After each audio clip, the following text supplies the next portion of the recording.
We do not know the motive of the shooter yet. We don't know his opinions or affiliations. We can't allow this violence to be normalized. Law enforcement professionals, as I speak, are investigating those questions. There is no place in America for this kind of violence, or for any violence ever. Tonight about the need for us to lower the temperature in our politics.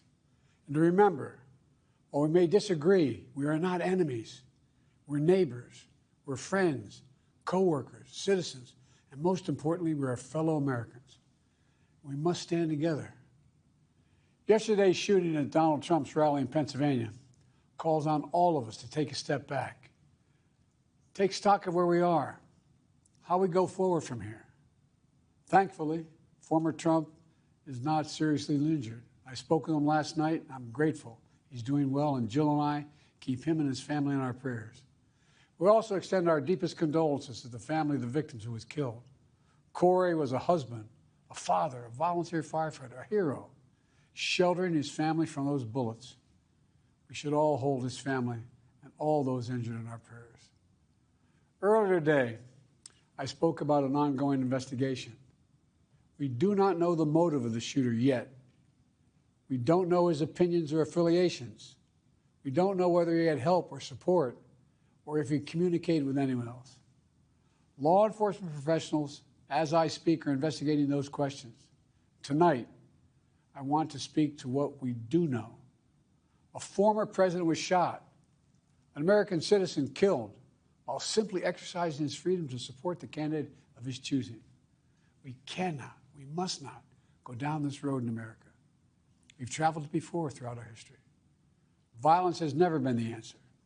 Whether it's with members of Congress of both parties being targeted and shot, or a violent mob attacking the Capitol on January 6th, or a brutal attack on the spouse of former Speaker of the House, Nancy Pelosi, or information and intimidation on election officials, or the kidnapping plot against the sitting governor, or an attempted assassination on Donald Trump.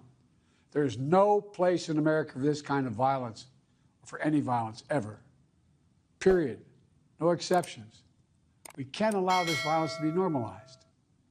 You know, the political record in this country has gotten very heated. It's time to cool it down. We all have a responsibility to do that. Yes, we have deeply felt strong disagreements. The stakes in this election are enormously high.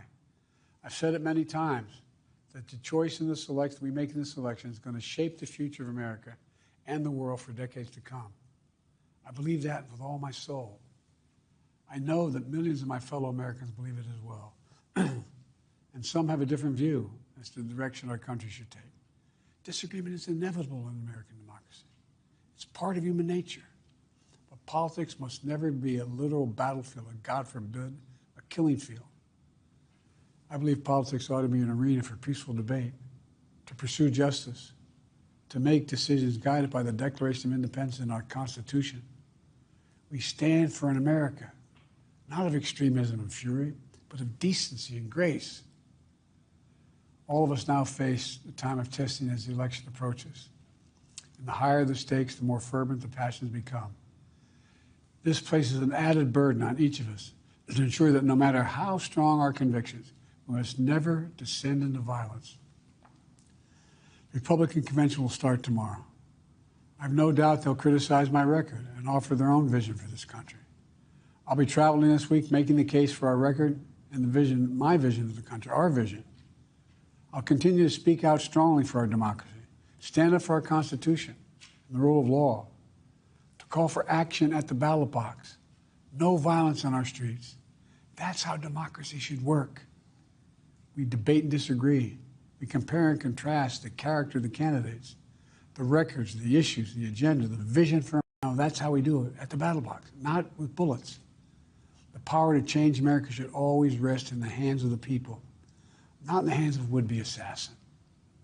You know, the path forward through competing visions of the campaign should always be resolved peacefully, not through acts of violence. You know, we're blessed to live in the greatest country on earth, and I believe that with every soul, every power of my being. So tonight, I'm asking every American to recommit, to make America, think about it. What's made America so special? Here in America, Everyone must be treated with dignity and respect, and hate must have no safe harbor. Here in America, we need to get out of our silos, where we only listen to those with whom we agree, where misinformation is rampant, where foreign actors fan the flames of our division to shape the outcomes consistent with their interests, not ours. Let's remember, here in America, while unity is the most elusive of all goals right now, nothing is more important for us now than standing together. We can do this. You know, from the beginning, our founders understood the power of passion. So they created a democracy that gave reason and balance a chance to prevail over brute force. That's the American we must be. An American democracy where arguments are made in good faith. An American democracy where the rule of law is respected. An American democracy where decency, dignity, fair play aren't just quaint notions, but living, breathing realities. We owe that to those who come before us, to those who gave their lives for this country. We owe that to ourselves.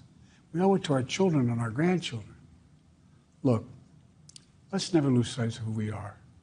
Let's remember we are the United States of America. There is nothing beyond our capacity.